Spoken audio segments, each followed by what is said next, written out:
Salam uşaqlar. Bu gün mən sizə nənə və balaca Lalə haqqında bir nağıl danışacağam.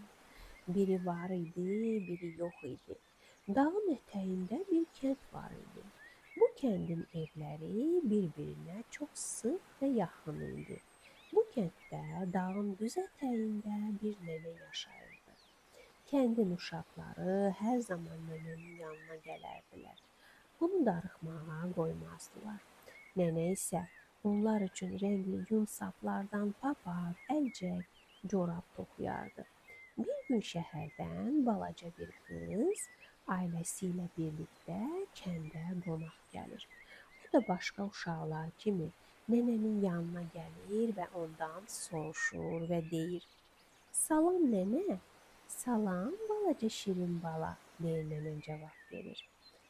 "Burada oynaya bilərəm," deyə o həyəti göstərir. Balaca qızın əlində bir rəngli top tutmuşdu. "Əlbəttə," deyə nənə cavab verir. "Sənin adın nədir?" nənə soruşur.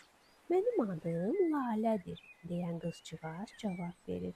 "Nə gözəl adın var. Sən adının mənasını bilirsənmi?" deyə nənə soruşur. "Hə, anam deyib ki, o gözəl bir qırmızı gül adıdır. Özü də çəmənlərdə və dağlarda bitir." Nənə balaca qıza Laləyə baxır və gülümsüyür. Lalə həyətdə oynamağa başlayır. Bu topla oynayır. Həyətdəki məstan da, toplan da ona qoşulmuşdu. Onlar gülür, fırlanır, tullanır, qaçırdılar. Nənənin evinin düz yanından bir çay axırdı. Çayda ördəklər üzürdülər. Birdən göy guruldadı, şimşək çaxdı. Nənə əlindəki toxuma toplarını yerə qoyub Lalə və Məstanla birlikdə tez evə keçdilər. Toplanda öz yuvasına qaçdı. Bu zaman güclü yağış yağmağa başladı. Məstan evə qaçarkən nənənin yun ipli toplarına ayağı ilişir və onlar çaya tərəf yumrulanır. Nənə evdə Lalə və Məstana yağlı kökə verir ki, onlar yesinlər. Bir müddət keçir, yağış kəsir və onlar yenidən həyətə çıxırlar. Nənə öz ipliklərini axtarır, iplikləri tapa bilmir. Birdən Lalə qışqırır: "Nənə, bax!" O göyü göstərir. Göydə çox gözəl bir göy qurşağı görsənir. Lalə deyir: "Nənə, mən sənin iplərini tapdım. Onlar göy qurşağına çevriliblər."